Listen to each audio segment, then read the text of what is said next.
Welcome to class number 5th। आज की video में हम डिस्कस करने वाले हैं जेनेटिक्स के क्वेश्चन। इससे पहले हम evolution, cell cycle, cell organelle और प्लांट और एनिमल टिश्यू डिस्कस कर चुके हैं। ठीक है, तो आज का जो पहला क्वेश्चन है वो है phenotypic and genotypic ratio is similar in the case of. Phenotypic और जीनोटाइपिक रेशियो सिमिलर किस केस में होता है? इनकम्प्लीट डोमिनेंस, को डोमिनेंस या लिंकेज।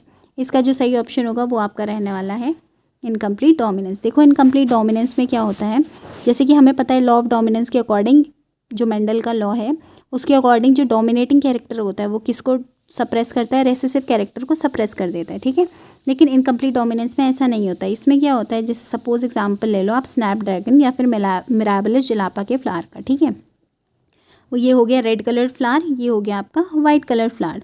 तो जब क्रॉस करवाएंगे तो आपको जो F1 जनरेशन मिलेगी वो आपको कौन सी मिलेगी? वो आपको यहाँ पे, अगर आप लॉ ऑफ डोमिनेंस देखते तो आपको क्या मिलता है? यहाँ पे रेड कलर का फ्लावर मिलता है, लेकिन ऐसा नहीं होता है। यहाँ पे जो इनकम्प्लीट डोमिनेंस के केस में होता है, यहाँ पे आपको पिंक कलर का फ्लावर मिलता है। मतलब यहाँ पे रेड जो कैरेक्टर है वो किसको डोमिनेट नहीं करता है? वाइट को डोमिनेट नहीं करता है, और जो कलर आपको मिलता है फ्लावर का वो मिलता है पिंक। ठीक है, so this is the example of incomplete dominance. Second है dash code for pair of contrasting traits in same gene. एक जीन में जो कॉन्ट्रास्टिंग ट्रेट्स, अलग अलग ट्रेट्स के लिए जो रिस्पॉन्सिबल होता है वो क्या होता है? फैक्टर्स, एलेल्स, जीन्स या फिर ऑल ऑफ द अबव। तो कौन होता है? वो होते हैं आपके एलेल्स। एलेल्स क्या होता है? Pair of contrasting characters. Allele पूछ ले कोई प्रेजेंट कहाँ होता है तो क्रोमोसोम पे वो प्रेजेंट होते हैं। ठीक है, स्पेसिफिक लोकेशन पे। Are recessive allele is expressed in. अभी रेसेसिव एलेल जो होगा वो कैसा होगा? ऐसा होगा, अगर आप सपोज आर ले लो, ये आपका रेसेसिव एलेल होगा। अगर आप ये ले लो, ये आपका क्या होगा? डोमिनेंट एलेल होगा। ठीक है, तो ये पूछ रहा है रेसेसिव एलेल कैसा होगा, तो ये क्या है? ये होमोजाइगस भी कह सकते हैं आप इसे। ठीक है, ये क्या है? होमोजाइगस है। ठीक है, ये भी आपका होमोजाइगस है। और अगर आप हेट्रोजाइगस की बात करें तो वो आपको ऐसा दिखाई देगा। ठीक है, तो ऑप्शन से आपके हाइब्रिड कंडीशन नहीं, हेट्रोजाइगस कंडीशन नहीं, रेसेसिव एलेल पूछ रहा है ना आपको, बोथ ए एंड बी, तो ये तो गलत हो जाएगा। अभी कौन सी बची? होमोजाइगस कंडीशन बची। ठीक है, होमोजाइगस कंडीशन और रेसेसिव, ये है होमोजाइगस रेसेसिव। अगर ये होगा तो ये होगा आपका होमोजाइगस डोमिनेंट। ठीक है, और अगर ये होगा आपका, ये होगा आपका हेट्रोजाइगस। फिर है question number 4, the characters dash appear in the first filial generation are called first filial generation, मतलब F1 जनरेशन। तो F1 जनरेशन में आपको कौन सा कैरेक्टर देखने को मिलेगा? अगर आप सपोज क्रॉस करवा रहे हो होमोजाइगस डोमिनेंट को होमोजाइगस रेसेसिव के साथ, तो F1 जनरेशन में आपको क्या मिलेगा? हेट्रोजाइगस मिलेगा। और ये क्या होगा? डोमिनेंट कैरेक्टर शो करेगा। ठीक है, डोमिनेंट कैरेक्टर शो करेगा। फिर है आपका इन मिराबिलिस जलापा, अभी आ गया वो वाला एग्जाम्पल इनकम्प्लीट डोमिनेंस का। ठीक है, इसमें पूछ रहे हैं आपको परसेंटेज, किसका किसका परसेंटेज पूछ रहे हैं आपको पूछ रहे हैं पिंक और रेड फ्लावर का परसेंटेज पूछ रहे हैं। ठीक है, और इसके अलावा यहाँ पे आपको परसेंटेज लिखना है when pink flower plant is test crossed. अब यहाँ पे पूछ रहे हैं जब पिंक जो प्लांट है उसके फ्लावर को जब टेस्ट क्रॉस करवाएंगे, पिंक फ्लावर को जब टेस्ट क्रॉस करवाएंगे। अब यहाँ पे टेस्ट क्रॉस क्या होता है? टेस्ट क्रॉस मतलब आपको जो पिंक फ्लावर आपको मिलेगा, ठीक है, ये आपका पिंक फ्लावर है सपोज दैट, तो इसे क्या कराएंगे आप? जो रेसेसिव पेरेंट है उससे क्रॉस करवाएंगे, रेसेसिव पेरेंट से क्रॉस करवाएंगे, इसी को कहते हैं टेस्ट क्रॉस। ठीक है, यहाँ पे करके देखते हैं। यहाँ पे सबसे पहले आप लेंगे मिराबिलिस जलापा का, ये है आपका रेड कलर फ्लावर को क्रॉस करवाएंगे आप वाइट कलर फ्लावर से, जो आपको मिलेगा that will be pink coloured flower. ठीक है, अब इस पिंक कलर्ड फ्लावर का आप टेस्ट क्रॉस करवाएंगे, मतलब इसको आपको रेसेसिव जो पेरेंट है वो है आपका स्मॉल आर, इससे आप इसे क्रॉस करवाएंगे। ठीक है, तो यहाँ पे अगर आप परसेंटेज निकालें तो यहाँ पे आपका हो जाएगा, अगर आर करो, ठीक है, यहाँ पे आप रेसेसिव पेरेंट को ले लो। ठीक है, अब इनका यहाँ पे अगर आप क्रॉस करवाएंगे तो यहाँ पे हो जाएगा आपका, इसका इससे हो जाएगा आर। ठीक है, फिर हो जाएगा आपका स्मॉल आर, फिर हो जाएगा आपका कैपिटल आर और स्मॉल आर, और यहाँ पे आ जाएगा स्मॉल आर। तो यहाँ पे आपको क्या देखने को मिल रहा है? आपको पिंक और रेड फ्लावर का रेशियो। तो रेड फ्लावर तो आपको 0 दिख रहे हैं, रेड फ्लावर मतलब आर कुछ दिख रहा है? नहीं, कुछ भी नहीं है, यहाँ पे आर तो है ही नहीं। और आपको पिंक फ्लावर कितने दिख रहे हैं? Pink flower means small capital R and small r, तो यहाँ पे है कैपिटल आर स्मॉल आर आपको, तो ये क्या हो जाएगा? 2 दिख रहे हैं ना, तो इसका मतलब आपको 50% तो आपका क्या हो जाएगा? पिंक फ्लावर्स हो जाएंगे। ठीक है, और अगर आप वाइट का पूछे आपको तो small r will be white, so it will be 50% white, 50% will be pink and 0% will be आपका रेड आपका 0% हो जाएगा। ठीक है, तो ये ऐसे करना है, ठीक है। तो यहाँ पे आपको किसका पूछा था, पिंक और रेड का पूछा था। तो रेड आपका 0 था, 0% और पिंक आपका 50%, ठीक है। Second question, question number 6, the percentage inheritance of disorder from the X linked disease father to his son will be. अब ये पूछ रहा है, ठीक है, अगर एक्स लिंक डिजीज फादर, अगर फादर डिजीज्ड है, एक्स लिंक डिजीज्ड है, ठीक है, तो फिर जो सन होगा उसमें कितना परसेंटेज पॉसिबिलिटी है कि उसमें वो डिजीज़ इनहेरिट होगी, वो डिसऑर्डर जो फादर में है वो उसके सन में क्या हो जाएगा, इनहेरिट हो जाएगा। तो सपोज़ दैट मैं यहाँ पे क्या कर लेती हूँ, यहाँ पे मैं कर लेती हूँ, सपोज़ दैट ये आपके फादर हैं, ठीक है, ये फादर है डिजीज्ड, ठीक है, यहाँ पे आ गया आपका cross with mother, mother is normal, okay. So then अगर आप क्रॉस कराएंगे तो it will be XX, okay, then it will be XX, then it will be XY and it will be XY, ठीक है। तो यहाँ पे डिजीज़ आपको यहाँ देखो XX ये जो है ये आपकी फीमेल्स हैं and this XY will be man. तो यहाँ पे जो XY sorry this will be son XY because हमें पता है ना मेल क्रोमोसोम में क्या होता है, XY प्रेजेंट होते हैं, तो ये दोनों आपके सन्स हो जाएंगे, ठीक है। I will change the color, okay। सो यहाँ पे अगर आप देखो तो ये जो XX आपका हो जाएगा, XY जो हो जाएगा ये हो जाएंगे आपके सन और ये हो जाएंगी आपकी डॉटर। तो डॉटर आप अगर देखो तो डॉटर आपको कैसी दिख रही है, यहाँ पे अगर मैं बताऊँ डॉटर, तो डॉटर है आपकी ये आपकी डॉटर है, ठीक है, ये आपकी डॉटर है, मतलब ये दोनों कैसी होंगी, और यहाँ पे सन तो आपके बिल्कुल नॉर्मल है, ठीक है। तो अगर डॉटर्स की बात करें तो यहाँ पे आपको डॉटर दिखेंगी कैरियर फीमेल, ये क्या कहती है, डिजीज़ की कैरियर होंगी, ठीक है, ये डिजीज़ को आगे कैरी फॉरवर्ड करेंगी, तो कैरियर डॉटर होंगी आपकी, कैरियर डॉटर होंगी, और आपके जो सन होंगे वो क्या होंगे, नॉर्मल सन होंगे, ये डिजीज्ड नहीं होंगे, नॉर्मल सन होंगे, ठीक है। तो इसका मतलब मैं आपसे पूछ रहा था percentage of inheritance of disorder from an X linked disease father, अगर एक्स लिंक्ड डिजीज़ फादर होंगे तो उनके सन में कितना चांसेस हैं इस डिसऑर्डर के जाने का, तो आपको 0% चांसेस देखने को मिलेंगे, ठीक है। सही ऑप्शन होगा आपका 0%। इसके अलावा बात करते हैं अब next question, that is based on colour blindness, ठीक है। आप पूछ रहे हैं colour blind female marries a normal male XY, colour blind female है आपकी, अगर वो नॉर्मल मैन को मैरी करती है, कलर ब्लाइंड फीमेल अगर हम ले लें, ये हो गया आपका colour blind female X colour blind और X कलर ब्लाइंड फीमेल, ठीक है, अगर वो नॉर्मल मैन को मैरी करती है, नॉर्मल मैन को हम डिनोट करते हैं इससे, ठीक है।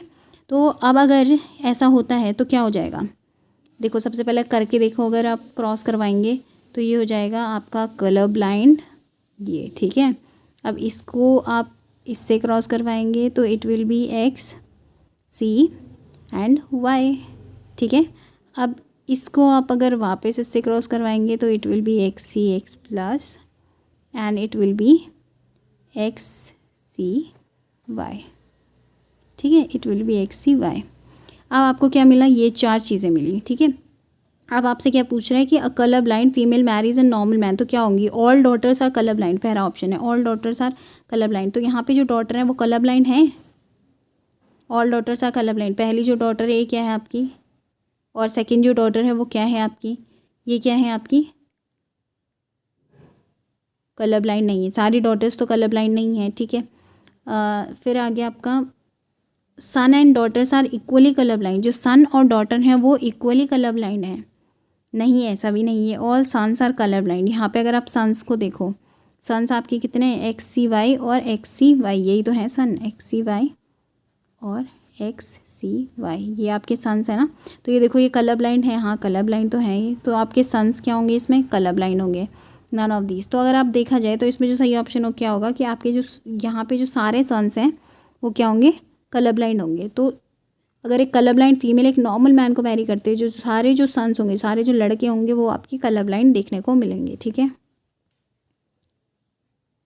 फिर है इसका question number 8, the ratio between carrier disease free and disease individual on marriage between 2 carrier of sickle cell anaemia will be, ठीक है। तो ये क्या कह रहा है आपको कि ratio between carrier disease free और डिजीज़, तो सबसे पहले आप कैरियर को कैसे डिनोट करते हो, सिकल सेल एनीमिया की बात कर रहे हैं, ठीक है। तो सिकल सेल एनीमिया में जो एनीमिया में जो जो कैरियर होता है उसे आप डिनोट करते हो कैसे, HbA, ठीक है, ये आपका कैरियर होगा, ठीक है। इसके अलावा बात करते हैं जो डिज़ीज़ फ्री होगा, तो डिज़ीज़ फ्री होगा आपका HbA और HbA, ये आपका होगा डिज़ीज़ फ्री, ठीक है, डिज़ीज़ फ्री। आपकी बात करें किसकी, डिजीज़ इंडिविजुअल की, तो वो आपका क्या होगा HbS, और HbS को आप डिनोट करोगे डिजीज़ वाले से, ठीक है। अब अगर आप देखो कि ये पूछ रहा है कि the ratio between the carrier disease free and disease individual and marriage between the two carrier of sickle cell anaemia will be. अब यहाँ पे क्या है, दो कैरियर आपको देखने को मिलेंगे सिकल सेल एनीमिया के, ठीक है, क्या देखने को मिलेंगे, दो कैरियर देखने को मिलेंगे। तो आपको फिर क्या निकालना है, रेशियो निकालना है इन तीनों का। तो दो कैरियर ले लो आप, उन दोनों के बीच में आपने मैरिज करवा दी, ये हो जाएगा आपका HbA कैरियर को अभी मैंने बताया था किससे डिनोट करते हैं, आपका HB और A से, ठीक है, और HbS से। यहाँ पे अगर इनके बीच में आपने मैरिज करवा दी HbA और HbS दो कैरियर के बीच में, तो क्या रेशियो होगा, तो इसमें आप गैमेट्स देख सकते हो कैसे, कौन कौन से गैमेट्स हैं, आपका HbA गैमेट है, ठीक है, HbS गैमेट है, HbA गैमेट है और HbS गैमेट है, ठीक है। तो अब क्या हो जाएगा, एक बार मैं इसे ना अलग से लिख लेती हूँ, यहाँ पे गैमेट्स में सेपरेट करके लिख लेती हूँ, ठीक है। HbA 4 गैमेट थे ना, HbS, then again HbA and then again HbS, ठीक है। तो क्रॉस करवाएंगे आपके, तो HbA it will be HbA, ठीक है। तो ये तो आपका नॉर्मल आ गया, ठीक है। उसके बाद आपने इसको ही क्रॉस करवाया सेकेंड वन से, HbA एंड HbS, ठीक है। तो ये आपका क्या आ जाएगा, ये तो आपका डिजीज़ फ्री आ जाएगा, ठीक है, ये वाला आपका आ गया डिजीज़ आ गया, ठीक है। अब याद रखना I am changing the colour, फिर उसके बाद आप क्या करोगे, ये कर लोगे HbA और ये हो जाएगा HbS, ठीक है। और HbS और HbS को क्रॉस करवाओगे तो क्या आ जाएगा आपका, यहाँ पे स्पेस नहीं है तो मैं यहाँ पे लिख रही हूँ HbS और HbS। अब बताओ ये वाली जो है ये तो डिजीज़ है, ठीक है। अब ये HbA और HbS जो आपको मिला ये क्या है आपका, ये आपका कैरियर है, ठीक है। ये भी HbA और HbS ये भी आपका कैरियर है, तो कैरियर आपके पास 2 आ गए, ठीक है। अब यहाँ पे डिजीज़्ड वाला तो बस एक आया, जो ये HbS है ये एक आ गया, ठीक है। अब जो डिजीज़ फ्री है वो भी आपके पास क्या है, एक है, तो यहाँ पे क्या हो जाएगा 2:1:1। तो इसका जो सही ऑप्शन है वो आपका क्या हो जाएगा 2:1:1। आई होप सो ये आपको समझ आया होगा, ठीक है। Now let's move to question number 9. Dash type of gametes are produced from the individual A, B, B, C, C, D, T and E, E, ठीक है। तो आपको बताना है कितने टाइप्स के गैमेट प्रोड्यूस होंगे। तो इस पे आप पहले क्या देखो, हेट्रोजाइगस देखो, हमें पता है हम किससे ये सब करते हैं 2n से, ठीक है। फॉर्मूला क्या होता है इसे सॉल्व करने का 2n, ठीक है। अब n फॉर यहाँ देखो n मतलब क्या हो गया, आपको यहाँ पे नंबर ऑफ हेट्रोजाइगस देखने हैं। देखो ये तो होमोजाइगस है ना A, ठीक है, B आपका होमोजाइगस है, आपका C क्या है हेट्रोजाइगस है, तो मतलब एक हेट्रोजाइगस यहाँ पे प्रेजेंट है और D एक हेट्रोजाइगस प्रेजेंट है। मैं शॉर्ट बता रही हूँ आपको, ठीक है, शॉर्ट बता रही हूँ, इसे इजीली सॉल्व हो जाएगा। अब यहाँ पे 2 हेट्रोजाइगस आपके पास हैं, 1 capital C small c and second capital D small d, 2, ठीक है, आपके पास हैं। अब आप क्या कर लोगे 2n में रख लोगे, तो 2n is equals to 2 × 2, it will be 4। सही ऑप्शन जो होगा आपका ऑप्शन नंबर फर्स्ट, सॉरी, ठीक है। अभी है टेस्ट क्रॉस इन प्लांट्स और इन ड्रोसोफिला इन्वॉल्व क्रॉसिंग। अभी मैंने बताया टेस्ट क्रॉस क्या होता है, जिसमें आप जो F1 हाइब्रिड है या फिर जो F1 जनरेशन है उसे आप किससे क्रॉस करवाओगे, रेसेसिव पेरेंट से, रेसेसिव पेरेंट या फिर रेसेसिव ट्रेट बोलो, ठीक है। तो इसमें जो सही ऑप्शन क्या हो जाएगा आपका F1 hybrid with recessive trait. फिर है आपका dog flower plant is also known as, ये मैंने ऐसे ही दे दिया यहाँ पे, आपको पता होना चाहिए। जो डॉग फ्लावर है उसे क्या कहते हैं, स्नैपड्रैगन या फिर एंटरहैनम मेजिस, ठीक है। फिर है आपका a man with blood group A। अभी ब्लड ग्रुप A वाला जो मैन है अगर वो B वाले वुमेन से मैरी करेगा तो पॉसिबल जो ब्लड ग्रुप आपको देखने को मिलेगा, जो ऑफ स्प्रिंग होंगे, जो उनके चाइल्ड होंगे, उनमें कौन सा देखने को मिलेगा, देखो A भी हो सकता है, B भी हो सकता है, AB भी हो सकता है और साथ में आपका O भी हो सकता है। तो ये चारों ही ब्लड ग्रुप हो सकते हैं, ठीक है। सही ऑप्शन है ऑप्शन नंबर सेकंड। अभी मेंडल वर्क वॉज रीडिस्कवर्ड इन, अभी जो मेंडल का वर्क है ना उसे रीडिस्कवर, फिर से उसे डिस्कवर किसने किया था, तो फिर से उसे डिस्कवर किया था आपका पहले मैं बताती हूँ 1900, ठीक है, उसे डिस्कवर किया था 1900 में। और किस किस ने किया था, तो क्वेश्चन नंबर सेकंड यही है। Rediscover the Mendel worked by, किस किस ने किया था, ऑप्शन है de Vries, Carl Correns, von Tschermak, ठीक है, फिर पास्चर, कोर and Schwann, de Vries, Pasteur, Carl Correns, none of these. तो ये बता दूँ 3 जो साइंटिस्ट थे उन्होंने किया था, जिसमें थे पहले ह्यूगो डी व्रीज, ठीक है, जिन्होंने म्यूटेशन के बारे में भी बताया हुआ है, ठीक है, फिर है आपका कार्ल कोरेंस, ठीक है, कोरेंस, और है आपका वॉन टेशमार्क। तो सही ऑप्शन है आपका ऑप्शन नंबर 1। फिर है आपका 15th, hybrid of pure red flower and white flower pea is cross to pure red flowered plant, the progeny will be, ठीक है। तो ये क्या कह रहा है आपके पास, हाइब्रिड ऑफ प्योर रेड, ये है आपके पास pure red flower, and white flower, pure white पूछ रहा है आपसे, white flower is crossed to pure red flowered plant, the progeny will be. तो यहाँ पे आपकी आ जाएगी, पहले तो यहाँ पे 1 मिनट, यहाँ पे इसको ना लेकर के ना यहाँ पे आर स्मॉल आर लेते हैं हम वाइट के लिए, ठीक है, इट विल बी ईजी। यहाँ पे आपने स्मॉल आर, तो ये हो गया आपका ये, ठीक है। अब ये पूछा है इसको अगर आप प्योर रेड, जो ये आया इसको आप प्योर रेड से करवाओगे अगर क्रॉस, तो आपको क्या मिलेगा, तो करवाते हैं अभी, ठीक है, आर, तो हमें क्या मिलेगा, आर, अगर प्योर रेड से हमने क्रॉस करवाया तो क्या मिल जाएगा, हमें क्या मिल जाएगा,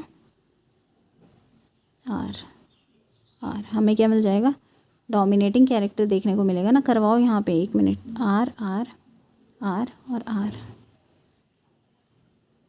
ठीक है। तो ये हो जाएगा आपका आर, ये हो जाएगा आपका आर, ये हो जाएगा आपका आर, और ये हो जाएगा आपका आर और आर। हमें कैसे फ्लावर देखने को मिलेंगे, रेड कलर के फ्लावर आपको देखने को मिलेंगे, ठीक है, देखने को मिलेंगे ना रेड कलर, सब तो रेड कलर के ही हैं। कैसे हो गया रेड कलर, ये भी बता देती हूँ मैं। ये क्या हो गया, डोमिनेंट कैरेक्टर। देखो आपको क्या देखने को मिल रहा है, आर, ठीक है। इसमें आपको तो पता चल रहा है नॉर्मली कि क्या जो फ्लावर होगा वो रेड कलर का होगा, लेकिन अगर यहाँ पे आर आपको देखने को मिल रहा है तो भी यहाँ पे फ्लावर रेड कलर का होगा। कैसे, क्योंकि इसमें जो आर है ना ये डोमिनेटिंग है और small r will be recessive, तो फिर भी हमें क्या मिलेगा, रेड देखने को मिलेगा, ठीक है। तो इसमें जो सारे फ्लावर्स हमें देखने को मिल रहे थे वो कैसे मिल रहे थे, रेड फ्लावर देखने को मिल रहे थे। फिर है question number 17, when both alleles express their effect on being present together this phenomena is called. जब दोनों ही एलील अपना इफेक्ट शो करते हैं, एक्सप्रेस करते हैं, तो इसको क्या कहते हैं, इसको कहते हैं आप को डोमिनेंस। दोनों ही शो कर रहे हैं, जैसे कि कैटल का colour, Ron colour of cattle अगर मैं बात करूं, ठीक है, तो इसमें क्या होता है, अगर आप एक ब्राउन जो काव है उसको आप क्रॉस करवाओगे किसके साथ, एक वाइट कलर की काव के साथ, ठीक है, तो जो आपको जो उसके बाद जो आपको जो काव मिलेगी उसमें क्या देखने को मिलेंगे, आपके पैचेस देखने को मिलेंगे, ब्राउन और वाइट दोनों कलर के आपको पैचेस देखने को मिलेंगे। तो ये किसका एग्जाम्पल है, आपका को डोमिनेंस का एग्जाम्पल है, ठीक है। फिर है आपका heterozygous tall plant. Heterozygous tall plant मतलब आपका क्या हो गया, ये हेट्रोजाइगस, ये टॉल प्लांट, ठीक है, टॉल की बात हो रही है तो ये कैरेक्टर लेते हैं, हेट्रोजाइगस टॉल प्लांट ये हो जाएगा, ठीक है। Is selfed, it produces both tall and dwarf, this confirms the Mendel's law of. अब इसमें क्या हो रहा है, इसमें हो रहा है आपका, ये कह रहा है कि अगर आपका हेट्रोजाइगस टॉल प्लांट है, अगर इसकी सेल्फिंग कराई जाए, ठीक है, तो ये जो प्रोड्यूस करता है, कैसे, बोथ टॉल भी प्रोड्यूस करता है और ड्वार्फ प्लांट भी प्रोड्यूस करेगा, टॉल भी प्रोड्यूस करेगा और ड्वार्फ प्लांट भी आपका प्रोड्यूस करेगा। तो ये क्या बताता है, ये आपका कौन सा लॉ को फॉलो करता है, law of independent assortment, law of dominance, या फिर लॉ ऑफ सेग्रीगेशन। तो इसका सही ऑप्शन होगा लॉ ऑफ सेग्रीगेशन। इसमें क्या होता है, जो गैमेट फॉर्मेशन के टाइम पे क्या होता है, हर एक गैमेट एक पर्टिकुलर एलील, ठीक है, दोनों ही एलील को अपने पास ले लेता है, ठीक है, गैमेट फॉर्मेशन के टाइम पे। इसके बाद है आपका example of incomplete dominance. Example of incomplete dominance क्या हो जाएगा, स्नैपड्रैगन वाला तो पहले ही हम डिस्कस कर चुके हैं, 4 o'clock प्लांट भी, और ह्यूमन हेयर भी किसका एग्जाम्पल है, इनकम्प्लीट डोमिनेंस का। सही ऑप्शन है all of the above. The ratio of genotypic and phenotypic are same in. तो ये तो फर्स्ट वाला क्वेश्चन आ गया ना कि जीनोटिपिक और फिनोटिपिक रेशियो तो किस में सेम होंगे, ये तो इनकम्प्लीट डोमिनेंस में सेम होंगे, वापस रिपीट हो गया। फिर है एग्जाम्पल ऑफ को डोमिनेंस। को डोमिनेंस के क्या एग्जाम्पल होगा, तो इसका सही एग्जाम्पल आपका ह्यूमन ब्लड ग्रुप, ठीक है, ह्यूमन ब्लड ग्रुप ABO, ठीक है। और इसके अलावा को डोमिनेंस के एग्जाम्पल मैंने अभी बताया आपका रोन कैटल, ठीक है, जिसमें आपको कौन से पैचेस देखने को मिल रहे थे, कैटल में जो काऊ थी उसमें आपको ब्राउन वाइट दोनों ही पैचेस देखने को मिल रहे थे, ठीक है। अभी test cross is a cross between, ये आपको याद रखना है, हाइब्रिड के बीच में जो हेटेरोजाइगस और रेसिसिव पैरिटी, मैंने पहले भी बताया है, ठीक है। फिर है मोनोहाइब्रिड रेशियो। तो मोनोहाइब्रिड रेशियो इनमें से कौन सा है? मोनोहाइब्रिड रेशियो वो होता है आपका 3:1, ठीक है। ये मोनोहाइब्रिड रेशियो तो होता है, बट फिनोटिपिक होता है या जीनोटिपिक, ये भी पूछ सकते हैं आपको। तो ये कौन सा रेशियो होता है आपका? Phenotypic ratio. 1 minute, 3:1 it is phenotypic ratio. अगर आपको पूछ ले मोनोहाइब्रिड जीनोटिपिक रेशियो क्या होता है, वो होता है आपका 1:2:1, ठीक है। अगर डाई हाइब्रिड का पूछ ले तो डाई हाइब्रिड का आपका फिनोटिपिक रेशियो होता है 9:3:1, ठीक है। और जीनोटिपिक रेशियो होता है 1:2:1, (2:4),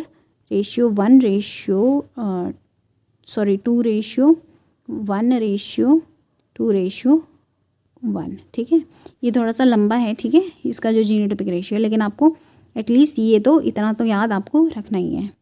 फिर है आपका XO type of sex determination and XY type of sex determination are example of, ठीक है। तो ये किसके एग्जाम्पल हैं भैया? आपके XO टाइप का सेक्स डिटर्मिनेशन, XY टाइप का सेक्स डिटर्मिनेशन। तो ये एग्जाम्पल है आपका किसका? मेल हेट्रोगैमेटी का। मेल हेट्रोगैमेटी मतलब जो मेल होगा वो क्या प्रोड्यूस करेगा? दो अलग अलग टाइप के सेक्स क्रोमोसोम, दो अलग अलग टाइप के सेक्स क्रोमोसोम प्रोड्यूस करेगा। और वो दो अलग अलग टाइप के सेक्स क्रोमोसोम अगर आपको पूछ लिए क्वेश्चन घुमा करके कि मेल हेट्रोगैमेटी में कौन से दो टाइप के सेक्स क्रोमोसोम प्रोड्यूस करता है, तो XO और XY टाइप के, ठीक है। अब है the number of autosomes present in the liver cell of human female. देखो हर सेल में कितने ही ऑटोसोम्स होते हैं आपके? ह्यूमन सेल में आपके 22 पेयर्स ऑफ ऑटोसोम्स होते हैं ना, 22 पेयर्स ऑफ ऑटोसोम्स होते हैं, ठीक है। इसका सही एग्जाम्पल होगा लीवर सेल में भी कितने हैं? 22 पेयर्स होते हैं। फिर है आपका an unfertilised egg in honey bee develop as a drone by the means of, जो ड्रोन होता है, ठीक है, जो मेल हनी बी होती है, ठीक है, तो वो किससे प्रोड्यूस होती है? अनफर्टिलाइज्ड एग से प्रोड्यूस होती है। तो इस प्रोसेस को क्या कहते हैं, कैसे वो प्रोड्यूस होती है? देखो पार्थेनो तो कार्पी तो कहते हैं बिना फर्टिलाइजेशन के जो आपका फ्रूट डेवलप हो जाता है, ठीक है। तो ये तो होगा नहीं, तो सही एग्जाम्पल है आपका, सही ऑप्शन है आपका पार्थेनोजेनेसिस। अब मेल हेट्रोगैमेटी वापस आ गए। मेल हेट्रोगैमेटी जो हो गई वो कौन शो करता है? ठीक है, बर्ड्स और बटरफ्लाई तो क्या करती है? फीमेल हेट्रोगैमेटी शो करती हैं, ठीक है। ये क्या करती हैं? अलग अलग टाइप के जो फीमेल्स होती हैं वो दो अलग टाइप के सेक्स क्रोमोसोम प्रोड्यूस करती हैं। लेकिन जो मेल हेट्रोगैमेटी होती है वो कौन कौन शो करता है? आपका ग्रास हॉपर शो करता है और ह्यूमन बीइंग शो करता है। तो सही ऑप्शन आपका grass hopper and human being. फिर है फीमेल हेट्रोगैमेटी शोन बाय, यहाँ पे वापस से आ गया। तो फीमेल हेट्रोगैमेटी आपकी कौन शो करती है? ये आपकी मैं बता दूँ, मॉथ भी शो करता है, बर्ड्स भी शो करती हैं और बटरफ्लाई भी शो करती है। ऑप्शन है ऑल ऑफ दीज। पर डिफरेंस ये है कि जो बर्ड्स होती हैं वो कौन सी टाइप की फीमेल हेट्रोगैमेटी शो करती है? XW, ठीक है। और जो बटरफ्लाई और मॉथ होता है वो I am saying X to Z, so it will B ZO, ठीक है, इट विल बी ZW। फिर है आपका question number 29। In humans 45 chromosome single XO abnormality causes, ठीक है। तो जो यहाँ पे पूछ रहा है आपका कि जो 45 क्रोमोसोम, ठीक है, 45 क्रोमोसोम कौन से वाले डिजीज़ में होता है इनमें से, ठीक है। मतलब number of chromosome are decreasing, ठीक है। तो options are Turner syndrome, Klinefelter syndrome, Down syndrome. इसका सही ऑप्शन क्या होगा? नंबर ऑफ क्रोमोसोम कहाँ पे डिक्रीज़ होते हैं? आपके टर्नर सिंड्रोम में डिक्रीज़ होते हैं। कैसे डिक्रीज़ होते हैं? इसमें क्या हो जाता है, जो फीमेल होती है उसमें सिर्फ एक ही एक्स क्रोमोसोम आपको देखने को मिलेगा। जो हमारी फीमेल होती है ना नॉर्मली, उसमें क्या होता है? एक्स क्रोमोसोम होते हैं, 2 एक्स क्रोमोसोम होते हैं। लेकिन जो टर्नर सिंड्रोम होता है उसमें फीमेल में आपको एक ही एक्स क्रोमोसोम देखने को मिलेगा, सिंगल एक्स क्रोमोसोम देखने को मिलेगा। इसीलिए यहाँ पे 46 के बदले कितने हो जाते हैं आपके पास क्रोमोसोम? 45। तो option will be Turner syndrome. अगर मैं बाकी की बात भी यहीं पे कर देती हूँ, क्लेनफेल्टर सिंड्रोम, इसमें क्या होता है? इसमें आपका क्या होता है कि एक्स्ट्रा क्रोमोसोम आ जाता है, ठीक है, जो मेल होता है। टर्नर सिंड्रोम में फीमेल में क्या होता था? एक एक्स क्रोमोसोम कम था। क्लेनफेल्टर सिंड्रोम में क्या होता है? जो मेल जो होता है उसमें एक एक्स्ट्रा एक्स क्रोमोसोम आ जाता है। मतलब XY तो मेल होता ही है, बट इसमें क्या हो जाता है? XXY हो जाता है, ठीक है। और यहाँ पे फिर टोटल क्रोमोसोम 46, जो हमारे नॉर्मल क्रोमोसोम होते हैं 46, लेकिन इसमें एक बड़ी है तो इट विल बी 47 क्रोमोसोम आपको यहाँ पे देखने को मिलेंगे, ठीक है। डाउन सिंड्रोम में क्या होता है? जो 21 क्रोमोसोम होता है, जो 21 क्रोमोसोम होता है उसकी क्या हो जाती है? ट्राइसोमी हो जाती है, ठीक है। अब है इसके बाद आपका sex chromosome of female bird has been designated as, तो अभी मैंने बताया था फीमेल बर्ड में कौन से सेक्स क्रोमोसोम आपको देखने को मिलेगा, जेड और डब्ल्यू देखने को मिलेगा, है ना। फिर है आपका Klinefelter syndrome is characterise by the karyotype of, Klinefelter syndrome जो है मैंने अभी बताया था, उसमें क्या हो जाता है आपका, उसमें क्या हो जाती है आपकी XXY, एक नंबर ऑफ एक्स क्रोमोसोम बढ़ जाता है ना, और कौन से नंबर वाला बढ़ जाता है आपका, और नंबर कितने हो जाते हैं टोटल क्रोमोसोम के ये बताना है, 45 होते हैं, या फिर आपका दूसरा है 45XO, ये तो आपका किसका हो जाएगा, टर्नर सिंड्रोम हो जाएगा, ठीक है। तो सही ऑप्शन क्या होगा, जो 47 आपके क्रोमोसोम प्रेजेंट हो जाते हैं और क्या हो जाता है, एक एक्स क्रोमोसोम बढ़ जाता है मेल में, तो सही ऑप्शन होगा आपका ऑप्शन नंबर 3। तो आई होप आपको आज की क्लास अच्छी लगी होगी, अगर अच्छी लगी तो please like and share and subscribe to my channel, and till then bye and good luck for your exams.